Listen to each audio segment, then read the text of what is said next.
Eu quero tratar com os irmãos sobre a palavra de Deus,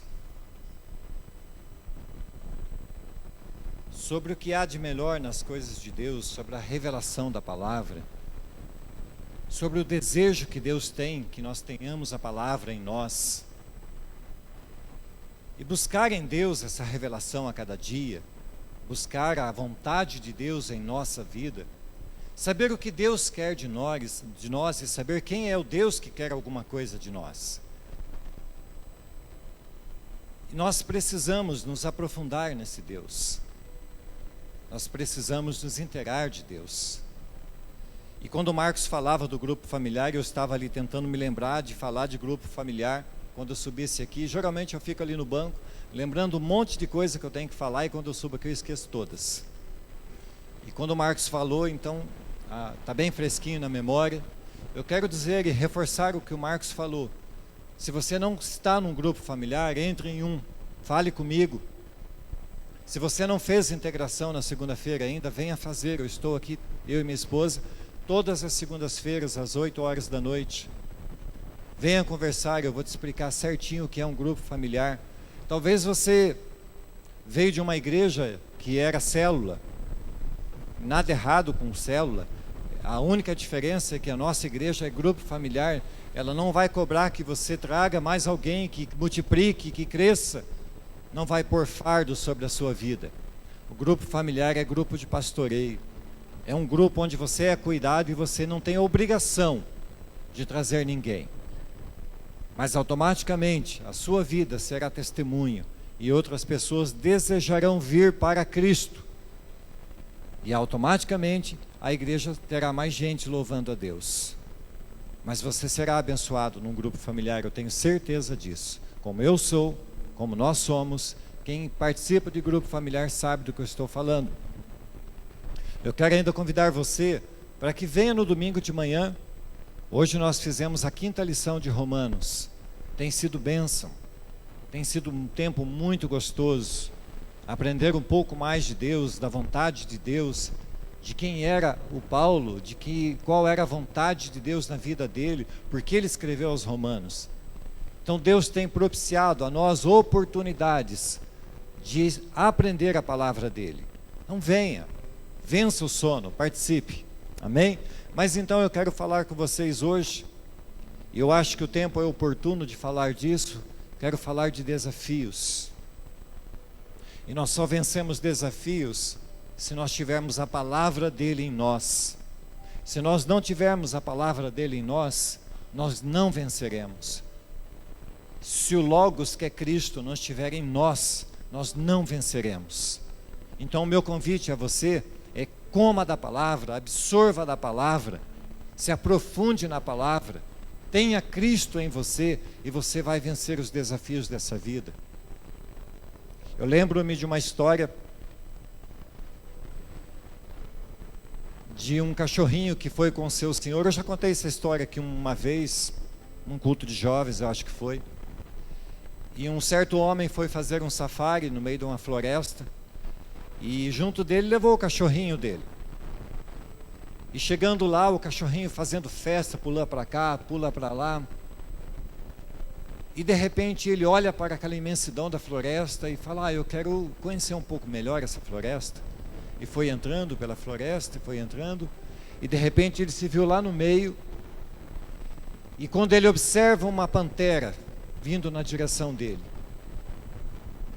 ele olha para aquela pantera e pensa: e agora? O que eu faço? Que situação, que desafio. E perto dele havia um amontoado de ossos, ainda frescos. E ele olha para aqueles ossos, munido de uma inteligência, ele diz assim: como estava bom essa pantera. Que delícia essa pantera que eu acabei de devorar. Eu comeria mais alguma, com certeza. E a pantera, quando escuta o que ele diz, ela pensa consigo: que cachorro mais violento, que cachorro terrível. Eu vou fugir, eu não vou ficar aqui, eu vou ser a vítima dele. E dá no pé. Mas numa árvore ali perto, o macaco vê toda aquela situação fala, mas que cachorro malandro, hein? E sai correndo e vai atrás da pantera e conta a história para a pantera.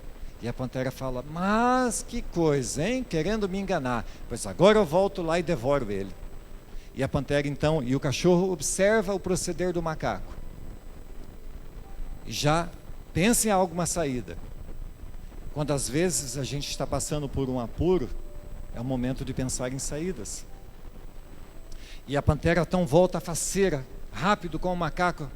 E o cachorrinho, quando chega perto, o cachorro diz ao macaco, macaco idiota, por que demorou tanto? A outra pantera eu já devorei, por que você demorou para trazer essa? Aí a pantera escuta aquilo e fala, é a armadilha, e dá no pé de novo. É no momento da luta e da dificuldade que Deus coloca em nós sabedoria. Essa é uma história boba, mas é para a gente entender que é no momento do apuro, no momento da angústia, no momento da dificuldade extrema, onde a nossa vida pode estar por um fio, que Ele nos dá a sabedoria, que Ele nos dá a saída. Então hoje eu quero tratar com vocês da palavra de Deus. É na palavra de Deus que nós temos o encontro com a sabedoria.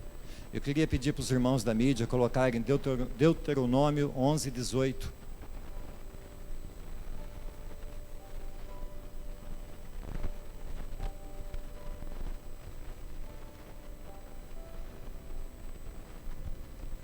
Deuteronômio 11, 18.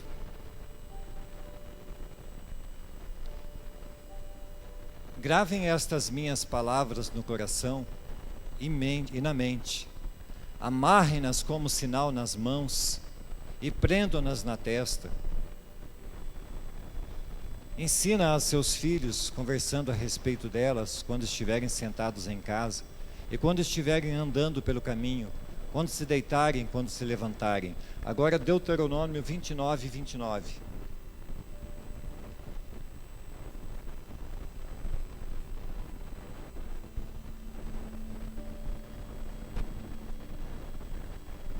As coisas encobertas pertencem ao Senhor, o nosso Deus, mas as reveladas pertencem a nós e aos nossos filhos, para sempre, para que sigamos todas as palavras desta lei. Agora Provérbios 25, 2.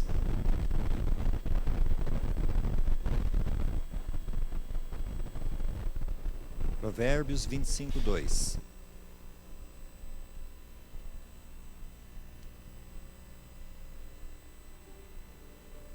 A glória de Deus é ocultar certas coisas. Tentar descobri-las é a glória dos reis. Assim, Deus, nós lemos então a Tua palavra. E nesse instante, então, carecemos que o Senhor a revele a nós, que ela venha sobre nós, ó Deus, impactando a nossa vida, e que de forma alguma, ó Deus, nós saiamos dessa casa nessa noite, da mesma forma como entramos. Por isso, Espírito Santo, eu te peço, fala conosco. Em nome de Jesus, assim nós oramos. Amém.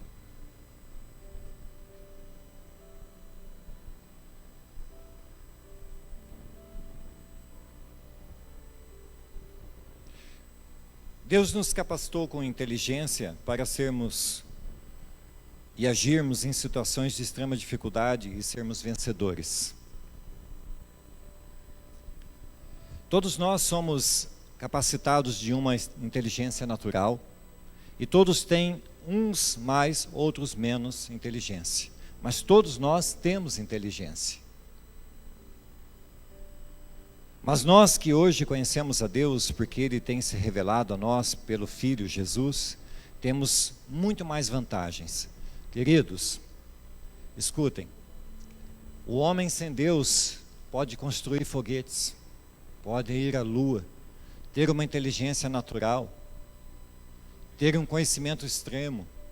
Hoje ainda, depois da aula de Romanos, eu conversava ali com a Lúcia, nós falávamos de ciência, de sabedoria, e me veio à mente um texto, eu falei assim, que Deus, na sua palavra, diz que a ciência se multiplicaria. E a ciência tem se multiplicado como nunca. A sabedoria adquirida pelos homens tem se multiplicado como nunca.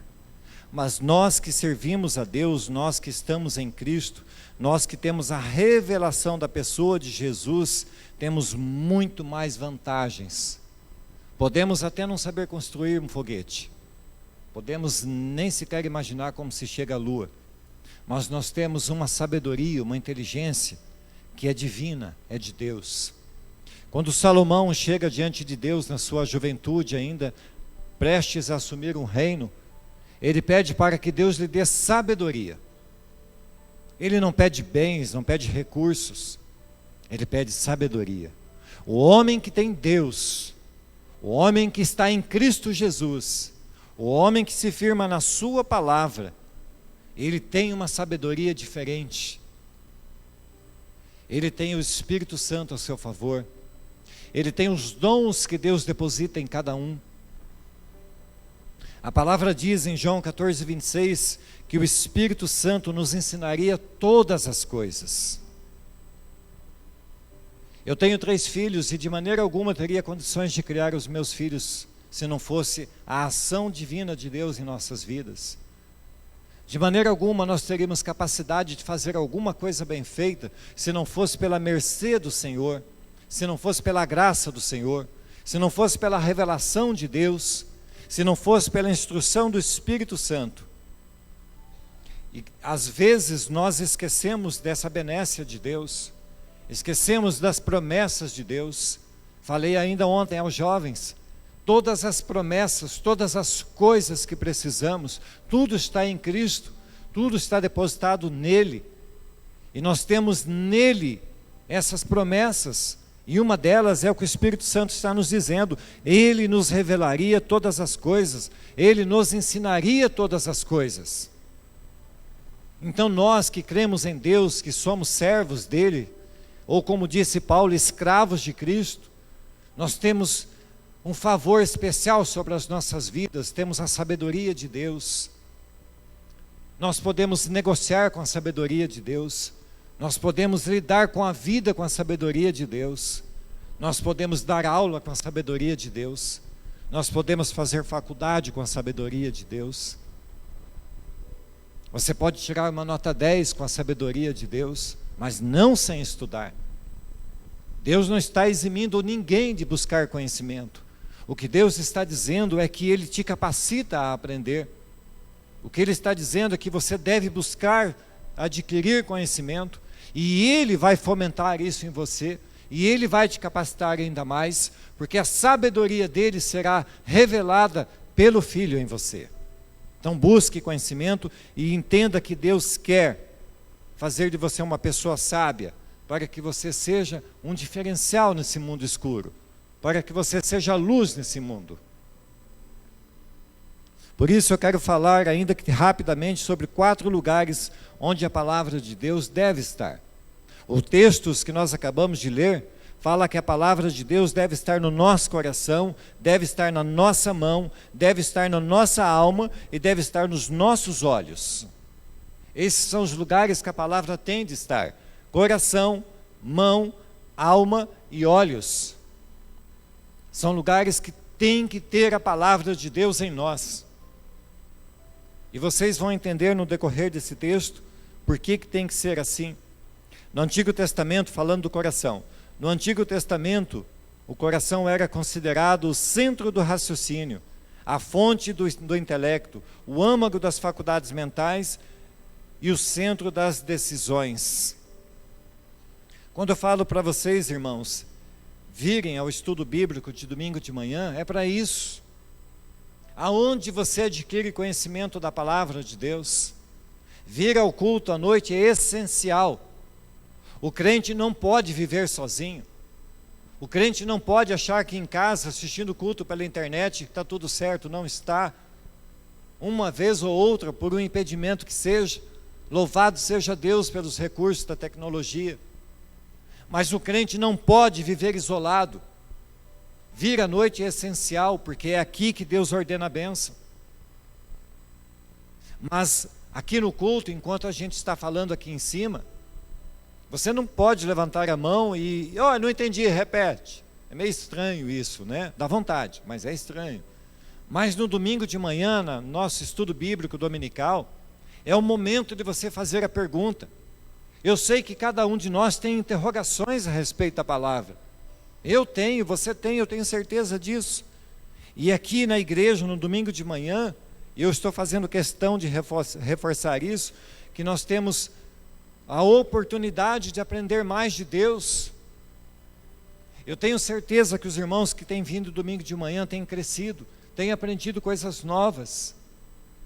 Quando eu estou preparando as aulas, eu fico empolgado. Eu gasto horas preparando aquelas aulas. Eu não estou falando para que haja alguma glória em mim, não é disso. Aliás, as aulas nem são minhas. Os esboços das aulas são de um outro pastor. Eu apenas recheio as lições, busco um pouco mais de conhecimento para dividir com vocês. Mas é nesse lugar, no domingo de manhã, que você pode levantar a mão e fazer a sua pergunta, ou fazer a sua colocação. É também no grupo familiar onde você pode discutir a palavra pregada.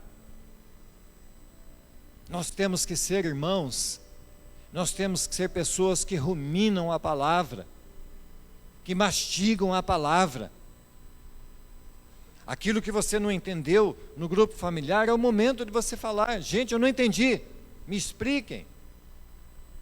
Eu tenho certeza que quando você descobrir a grandeza do que eu estou falando, quanto mais você vai se apaixonar por Jesus.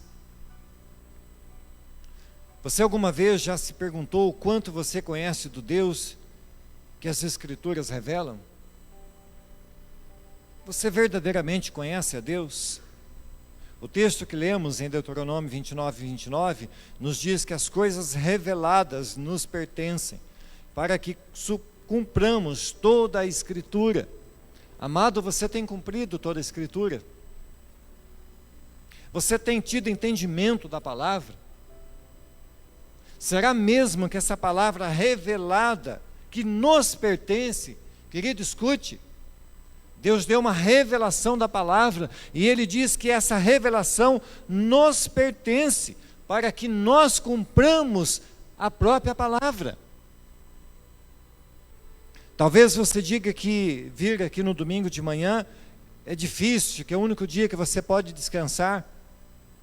Mas quem disse que o nosso descanso é aqui? Eu já falei isso uma outra vez, e às vezes eu acho até que sou cansativo. Mas quem disse que o nosso descanso é nessa terra? O homem de Deus, a mulher de Deus, o adolescente de Deus, o jovem de Deus, a criança de Deus, não deve achar que esse tempo é tempo de descanso. O nosso descanso não é aqui, amados.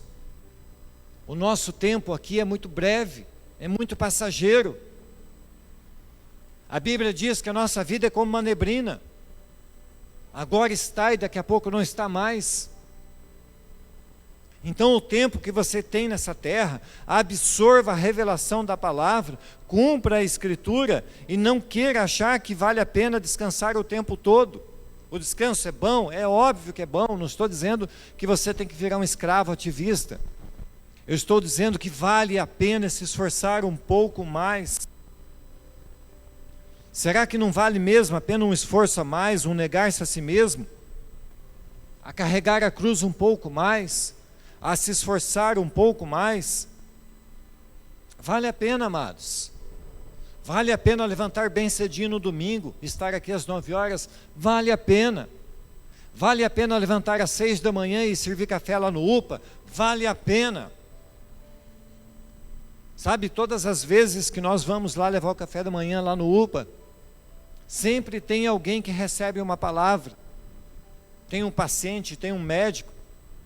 Vale a pena o jovem sair daqui num sábado à tarde e gastar a sua tarde toda lá no orfanato em Apucarana? Vale a pena.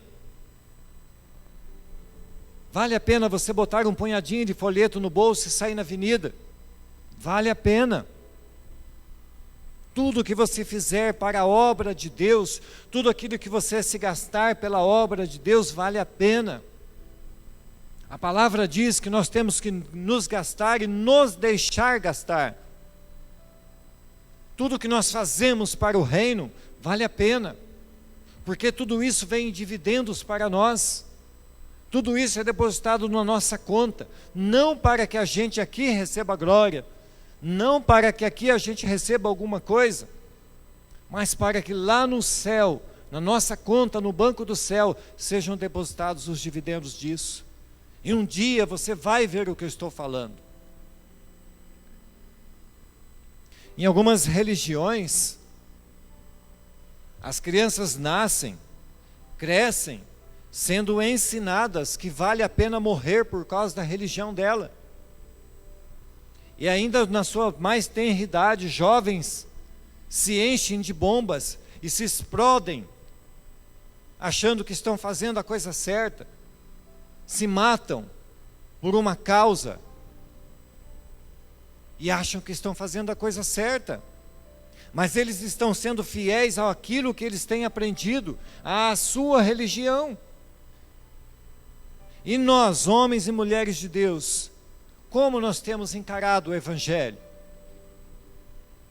Nós não servimos a uma religião, nós servimos ao Evangelho. Religião é o homem querendo fazer alguma coisa, para que de alguma forma ele alcance pontos diante de Deus. Isso é religião. É o homem querendo calcar um pouco mais, e levantar um degrau a mais com as suas obras, para que de alguma forma ele chegue ao céu. Religião, diz um sábio, que é como se a gente fizesse com toda a palha, com todo o barro do mundo e com toda a água do mundo, e quisesse disso tudo fazer uma escada.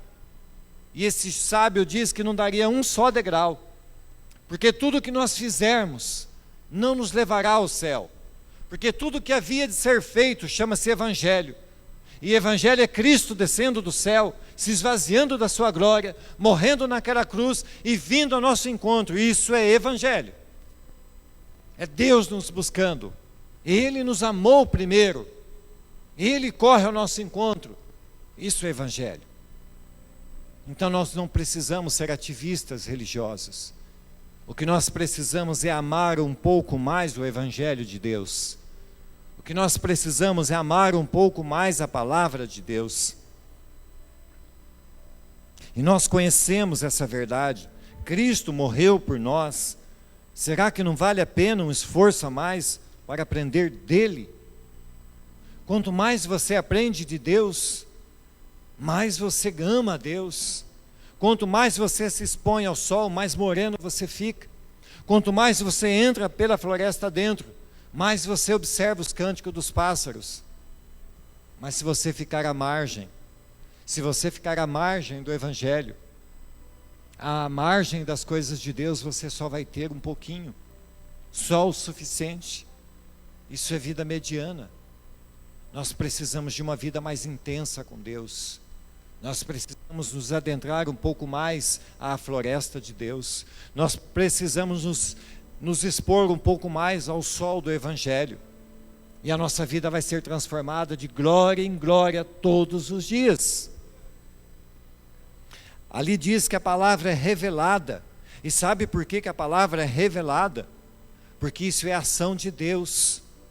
É uma ação ativa de Deus. Não é nós que temos, por causa do nosso muito estudar, conhecimento da palavra. Não é isso. Porque existem muitos teólogos que conhecem a Bíblia de capa a capa e não conhecem o Deus da Bíblia. Mas a Bíblia diz, no texto que nós lemos, que a palavra é revelada, é a ação de Deus, é Evangelho, é Deus vindo e abrindo a nossa mente e colocando dentro dela o conhecimento dEle. Isso é Evangelho. Amados da mídia, Efésios 1:9.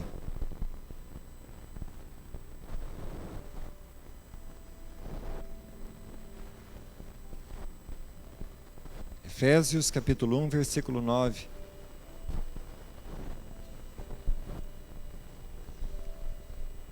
E nos revelou o mistério da sua vontade, de acordo com o seu bom propósito, que Ele estabeleceu em Cristo. Só o 9. Ele nos revelou a vontade dEle. Ele revelou para nós o mistério dEle. Quem é o mistério dEle? É Cristo. Toda a revelação que nós precisamos do Filho já nos foi dado pelo Pai. Isso aqui, a palavra aqui no meu texto diz, segundo o seu beneplácito, que propusera em Cristo. Beneplácito é vontade, é consentimento. Deus consentiu que eu e você tivéssemos a revelação do mistério, e o mistério é Cristo. Se eu e você estamos aqui hoje, é porque temos a revelação da pessoa de Cristo. Ainda hoje de manhã na aula, eu falava sobre isso. Que privilégio, amados. Que privilégio nós temos de estar na igreja. Porque Cristo se revelou a nós, Cristo nos trouxe para o seu rebanho. Isso é privilégio. Quantas pessoas hoje estão presas na idolatria? Quantas pessoas ainda adoram pedaços de pau pregados na parede? Quantas pessoas se prostram diante de imagens que a Bíblia diz que tem olhos e não enxergam, tem boca mas não fala, tem nariz mas não sente cheiro, tem pés e não andam, tem mãos e não apalpam. Que maravilhoso é saber que cada um de nós que estamos aqui teve a revelação da pessoa de Cristo vivo, que não está pregado na cruz, porque Ele venceu a cruz, Ele venceu a morte, e não adoramos mais as coisas, mas ao Senhor que criou todas as coisas. Isso é um privilégio, amados. Que alegria quando alguém liga para a gente e fala, vem aqui em casa fazer uma limpeza, vem tirar aquilo que não agrada a Deus. Que gostoso que é isso, saber que os olhos teve as escamas caídas, que o coração teve a revelação da palavra de Deus.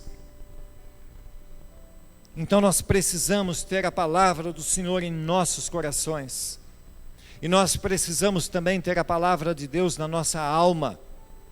A Bíblia trata de alma de dois aspectos: alma como vida e alma como psique, como intelecto, como inteligência. E aqui eu vou falar na alma no sentido de psique, de intelecto. Quando a palavra está gravada em nosso coração, haverá dados para que a nossa alma acesse. Se no teu banco de dados não tiver nada, o que o Espírito Santo vai acessar? Se no momento do apuro, da dificuldade, você não tem nada de Deus, você não conhece a palavra de Deus, você não lê a Bíblia, se no momento que você mais precisa do conforto de Deus, da revelação da palavra, que palavra o Espírito Santo vai revelar para você, se você não busca ler essa palavra? Se na sua alma, no seu intelecto, não tem nada. Então nós precisamos buscar o conhecimento de Deus, para que no momento oportuno, o João 14, 26, em que o Espírito Santo vos ensinaria todas as coisas, seja manifestado.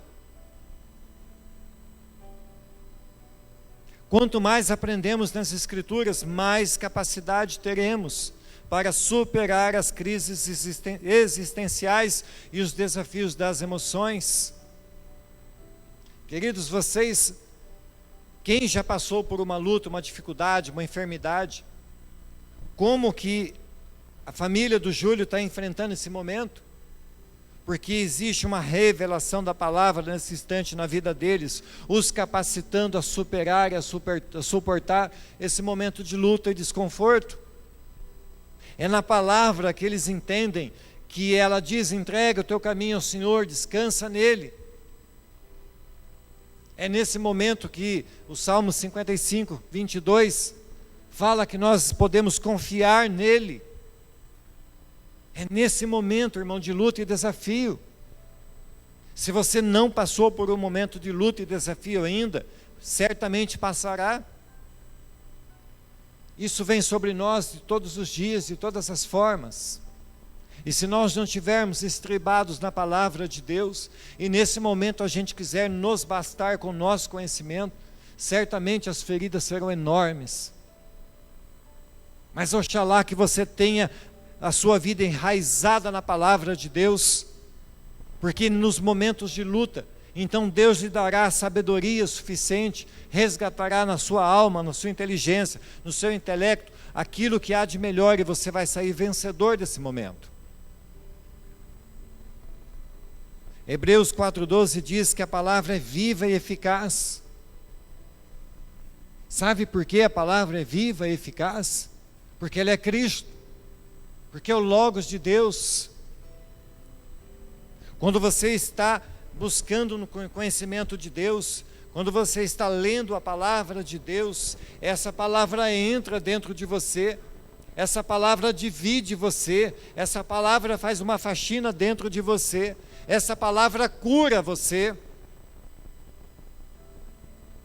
Quando Deus opera através da palavra dele na vida de uma pessoa, essa pessoa é sarada, essa pessoa é curada. Quando a pessoa tem a revelação de que a palavra de Deus traz salvação, traz cura, traz perdão. O homem que não tem o conhecimento da palavra, que não conhece o Cristo revelado nesta palavra, não é capaz de sentir-se perdoado, não é capaz de perdoar, e vive escravo dessa situação. Mas quando ele é confrontado pela palavra, quando ele é vivificado pela palavra, quando essa palavra que é viva e eficaz opera na vida de uma pessoa, a cura, a libertação, mas é pela palavra. Quando a palavra de Deus está em nossa alma, nossa vida passa a ser governada pela fé e não pelas circunstâncias.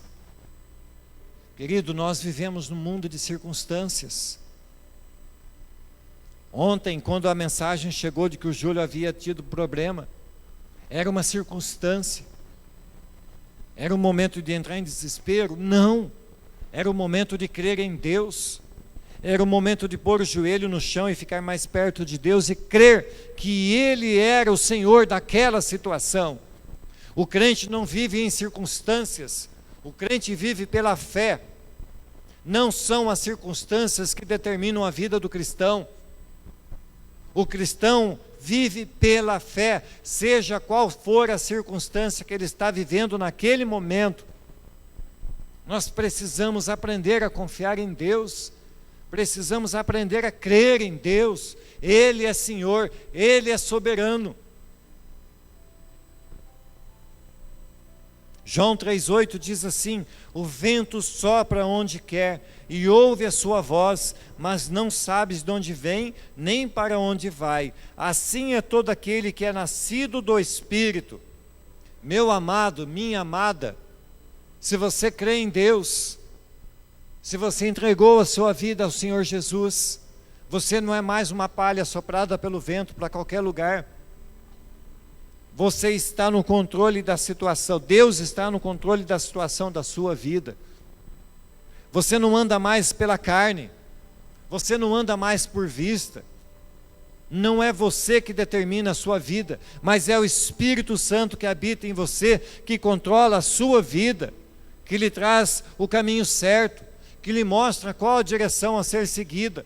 Porque se nós quisermos seguir o nosso caminho, a nossa direção, do nosso jeito, então a palavra do Senhor diz que há caminhos que para o homem parecem certos, mas que no final são caminhos de morte.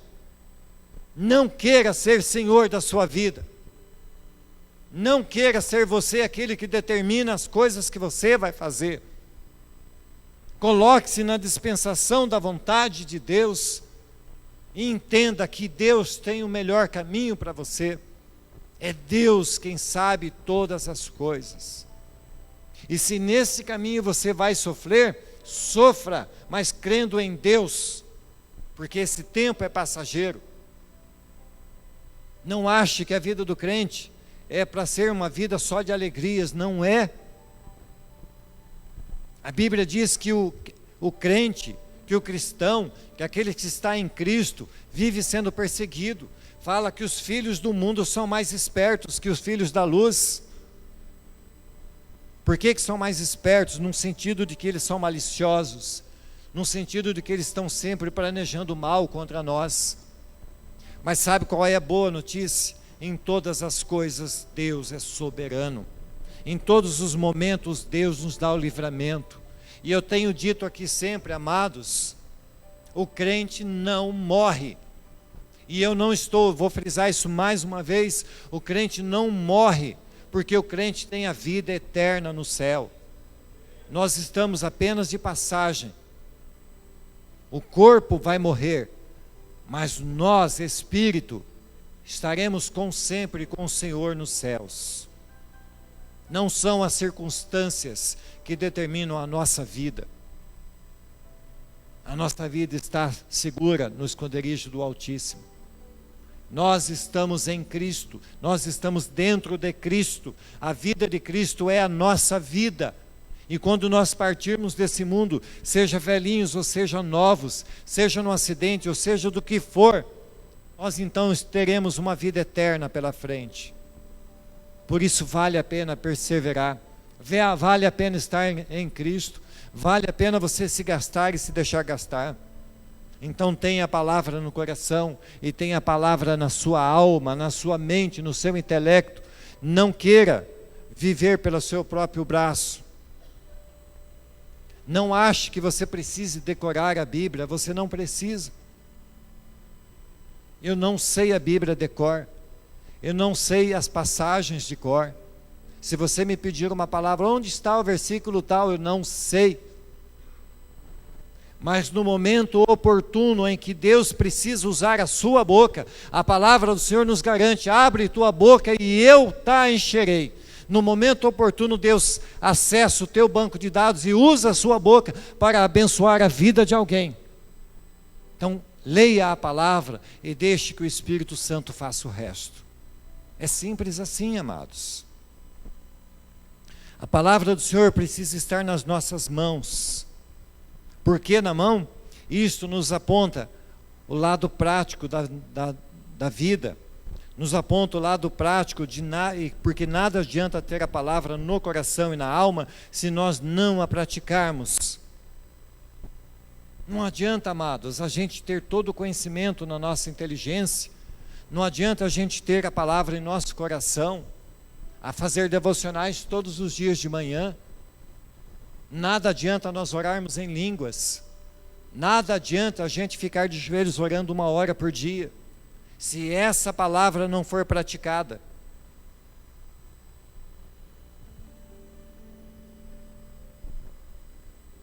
Uma vez eu falei aqui na igreja, ou várias vezes, eu não sei, que Deus não importa, não se interessa quem é você no domingo à noite.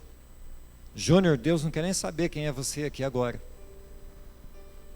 Deus não quer nem saber, Lúcia, quem é você agora. Deus não se preocupa com nenhum de nós nesse momento. Mas amanhã, segunda-feira, Deus olha para nós e fala: é amanhã, é na segunda que Deus quer saber quem você é. Quem é você na segunda-feira, que não está aqui na igreja? Como você se comporta sendo conhecedor dessa palavra? Quem é o cristão X, Y, Z durante os dias da semana, lá na sua escola, lá na sua empresa? Quem é você como patrão? Quem é você como funcionário? É esse momento em que Deus se importa conosco. É nesse momento que Deus tem uma expectativa no seu coração de saber como nós vamos nos comportar.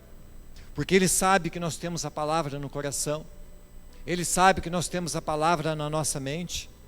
Mas Ele quer saber como a palavra que está nas nossas mãos será praticada. Como nós fazemos uso daquilo que Ele tem nos dado. Como é o nosso testemunho. Como nós agimos. De que maneira nós usamos tudo isso que Deus nos tem dado. Como nós glorificamos o nome dEle. Porque a palavra diz: tudo quanto façais, façais para a glória de Deus. Tudo que eu faço glorifica a Deus. Será? Será que nos meus negócios eu glorifico a Deus? Será que lá nos negócios eu tenho a palavra de Deus? Será que lá no meu olhar, no meu jeito de olhar as coisas, de ver as pessoas, eu manifesto a palavra de Deus? Quem nós somos? Quem é a palavra dele em nós? Como nós falamos? Será que a nossa boca manifesta a glória de Deus? Será que na nossa linguagem nós proclamamos a palavra de Deus? Será que lá na nossa casa nós manifestamos a palavra de Deus? Será que lá na nossa casa nós somos tão crentes como somos aqui? Será que na casa eu sou o marido que eu devia ser? Será que na minha casa eu sou a esposa que eu devia ser? Será que na minha casa eu sou o filho que eu devia ser?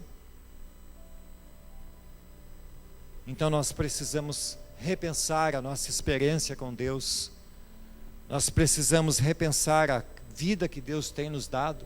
Nós precisamos praticar a palavra dele. A palavra é poderosa para nos mudar. A palavra é poderosa para fazer grandes coisas, desde que não a impeçamos. Amados, Deus não vai abrir a nossa mente à força. Deus não vai fazer isso. Nós servimos a um Deus gentil. Nós servimos a um Deus gente boa. Nós servimos a um Deus educado. Quando você vai lá em Apocalipse e Jesus está do lado de fora, ele bate na porta. Se você abrir, eu entrarei e cearei com você. Deus não chuta a porta de ninguém. Se você quiser, a palavra está disponível, o Logos está disponível. Mas se você não quiser usá-la, se você não quiser praticá-la, de modo algum ela será exercida. Por mais poderosa que seja a palavra de Deus, você pode impedi-la de alcançar o seu desígnio. Então não seja você o impedimento. Seja você um vaso de honra, um vaso escolhido por Deus. Pratique a palavra, use aquilo que está no seu coração e na sua alma, pratique a palavra. Mateus 7,26 diz que quem somente ouve e não pratica a palavra é insensato. Não sejamos insensatos, desajuizados. O insensato é aquele que constrói a casa em cima da areia. A sua vida está num piso muito frágil. É insensato aquele que leva a sua vida longe da prática da palavra. Então, seja sensato, tenha senso, tenha juízo. Não fuja de exercer aquilo que Deus tem buscado em você. Não deixe de proclamar a palavra de Deus. Romanos 10,17 diz que a fé vem pelo ouvir e ouvir da palavra de Deus. Oh, que bênção, irmãos. Que bênção que você está aqui me ouvindo. Porque você está adquirindo fé. Você está angariando mais fé para a sua vida. Porque a promessa é feita que a fé vem pelo ouvir e ouvir da palavra de Deus. Mas nós não podemos ficar somente no ouvir. O ficar no ouvir não é suficiente. É preciso que esta palavra gere mudanças em nós e no meio em que nós vivemos. Nós somos instrumentos de Deus, vasos escolhidos de Deus. Essa palavra que nós ouvimos, essa palavra que gera fé em nós, deve ser mudança na nossa vida, deve fazer com que a nossa vida mude os lugares, a nossa vida mude as pessoas. Aquela história que nós somos resultado do meio em que vivemos, isso é mentira. O meio em que vivemos deve ser resultado de quem nós somos. E nós somos uma nova criatura em Cristo Jesus, e como tais nós temos que fazer a diferença. A luz que brilha em nós deve fazer com que as trevas desapareçam. Nós não podemos mais permitir que o mundo venha querer abafar a nossa vida. A nossa luz é a luz de Cristo. E João diz que as trevas não prevaleceram contra a luz. Deus é Deus. E a palavra dele é viva e é eficaz. Tiago 1,25, se os irmãos puderem pôr, Tiago, capítulo 1, versículo 25.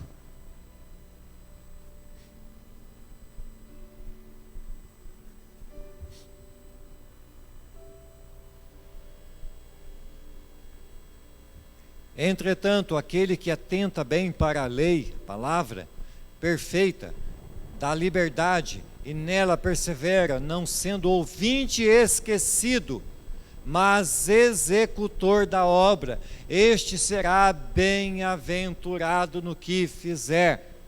Precisa mais, irmãos? Olha a exortação de Deus para as nossas vidas. Nós não podemos ser ouvintes, nós temos que ser praticantes. Nós não podemos ouvir a palavra, ler a palavra e esquecer da palavra. Nós temos que executar a obra que nos está proposta. Nós podemos e devemos praticar essa palavra. E sabe qual é o resultado disso? Bem-aventurança.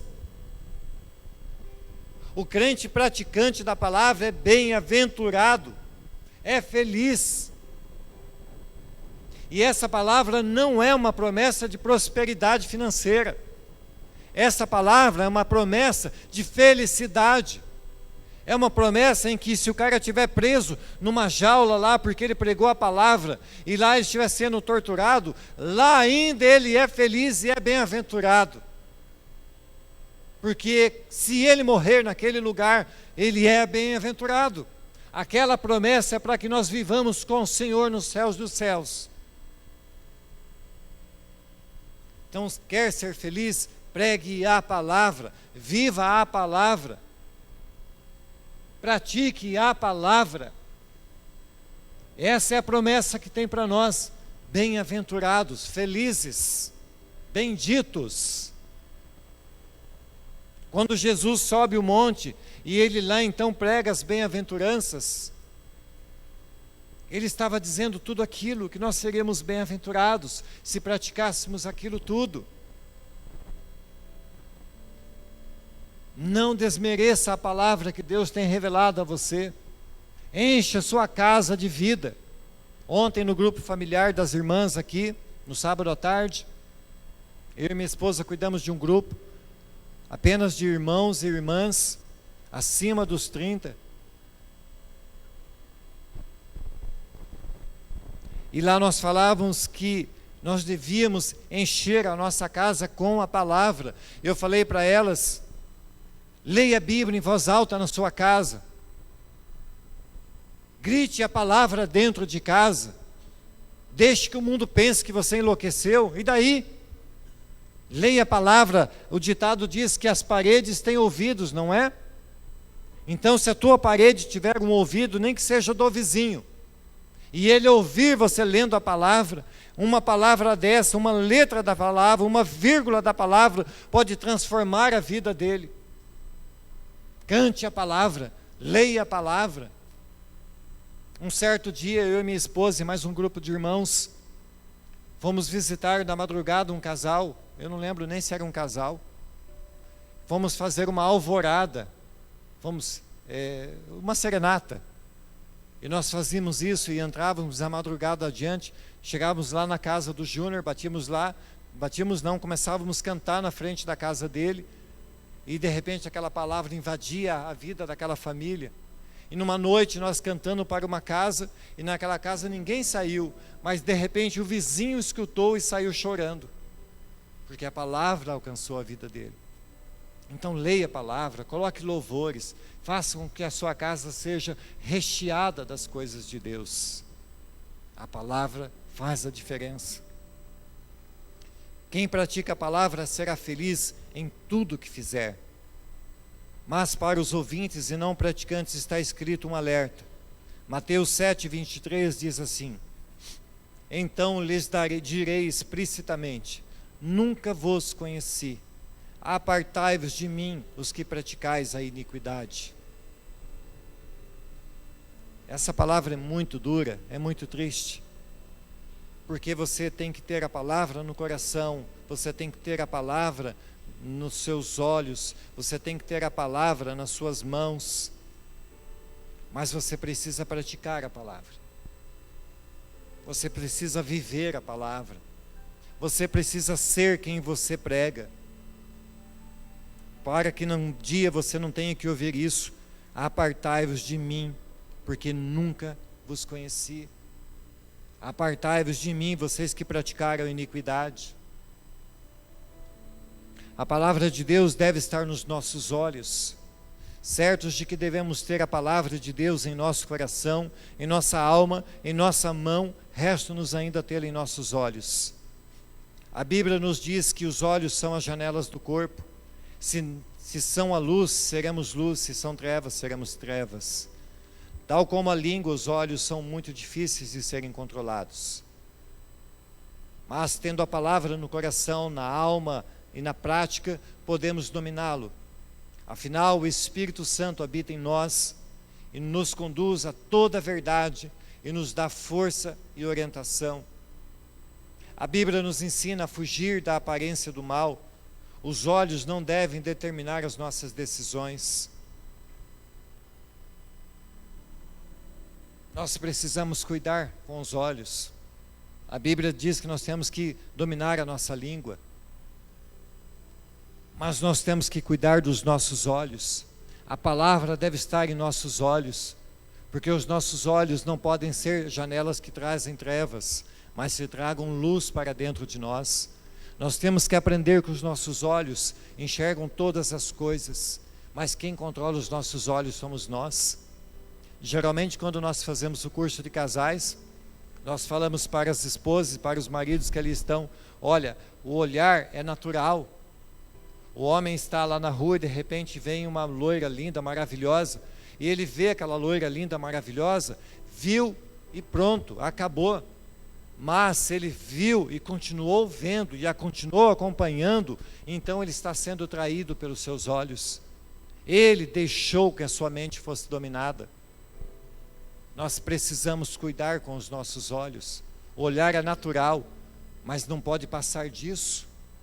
E nós podemos ver coisas que nós queremos e podemos ver coisas, não ver as coisas que não queremos. A televisão está lá, mas você é dono dos botões dela. Você tem o domínio do controle. Você pode determinar se você clica ou não clica em certas coisas.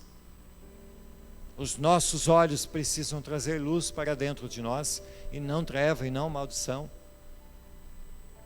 Há uma história que me veio à mente agora. Ela diz assim, que 2 monges estavam atravessando um lugar e chegaram perto de um córrego, e naquele lugar também chegou uma moça, e ficaram ali ensaiando como que atravessavam aquele córrego.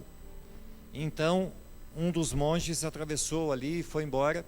O outro monge pegou aquela moça no colo, atravessou ela até do outro lado, deixou ela e foi embora. E aqueles dois conversando, depois de um tempo, aquele que passou e foi embora repreendeu ele e disse: você não poderia ter pego uma mulher no colo. E aquele monge disse ao outro: eu apenas a carreguei no colo, você a está carregando nos olhos. Então, amados, nós precisamos cuidar com essas janelas. Elas são extremamente perigosas.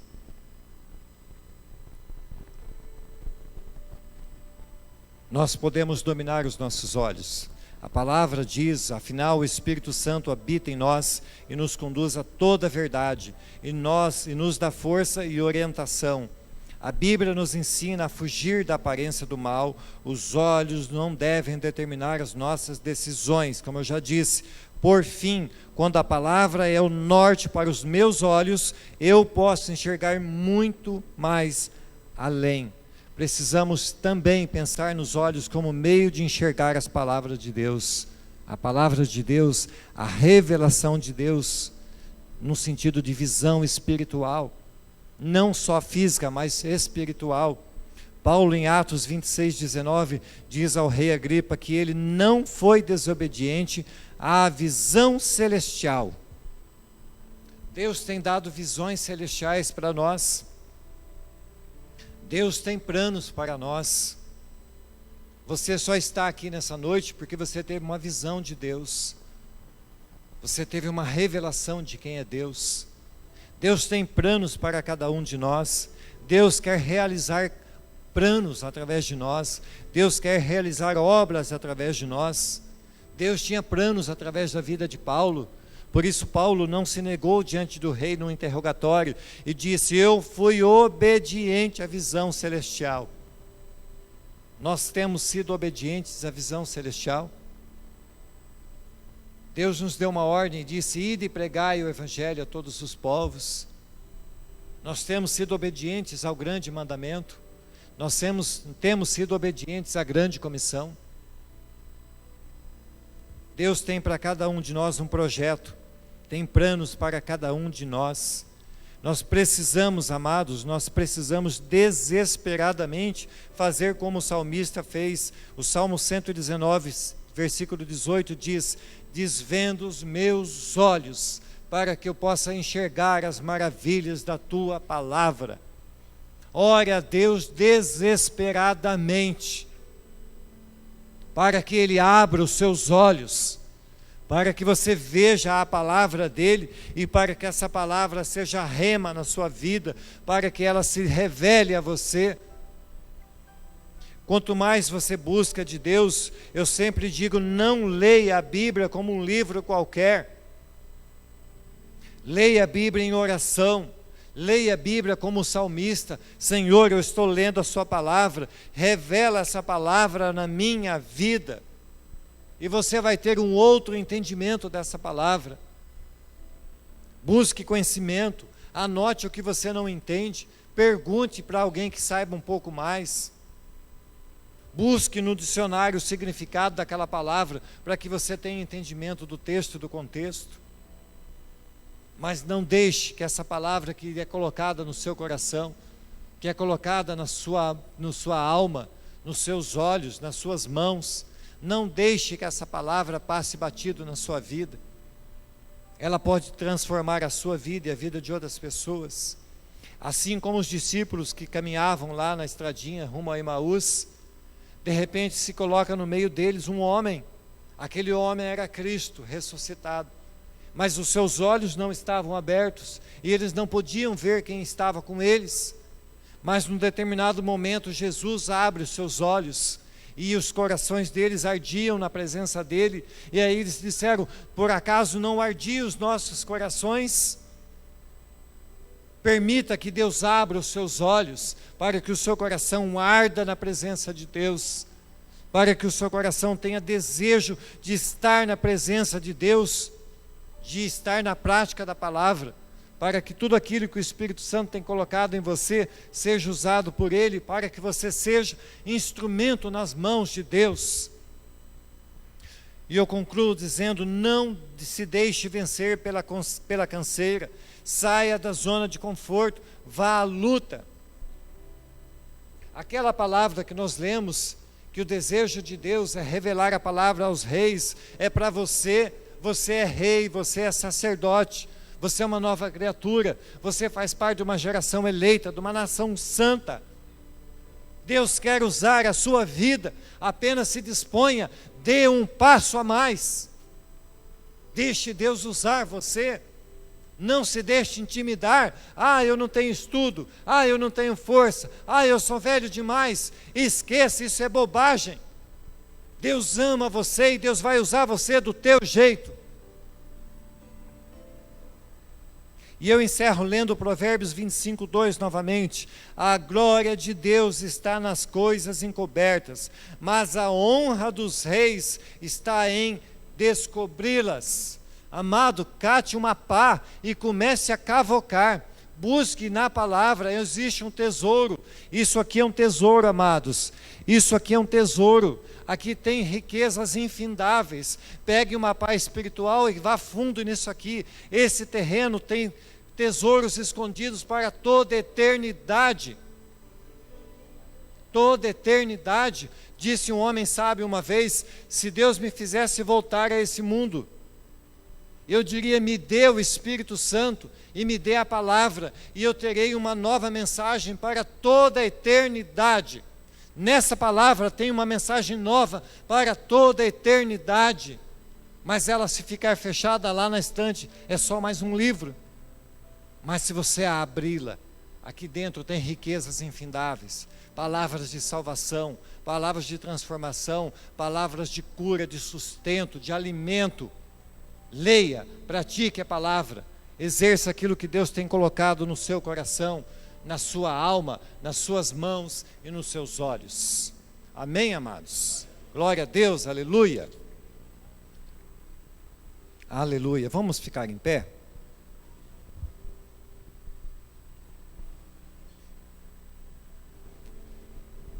Glória a Deus. Querido Deus, A tua palavra, Senhor Deus, é maravilhosa. Como é bom, ó Deus, ter o Espírito Santo em nós, revelando essa palavra. Como é bom, Senhor, saber que o Senhor nos angariou, nos trouxe para perto de Ti.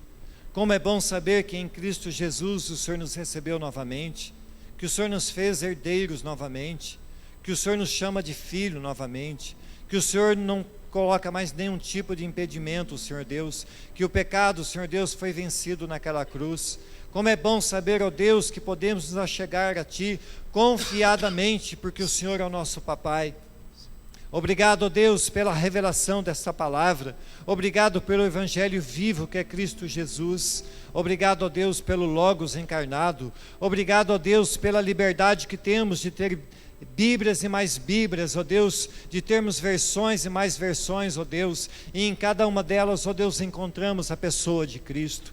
Muito obrigado, ó Deus, por causa desta palavra, Senhor Deus. Muito obrigado, ó Deus, porque o Senhor nos tem dado o livramento, nos tem dado a liberdade nesse país, ó Deus, de cultuar ao Senhor, ó Pai.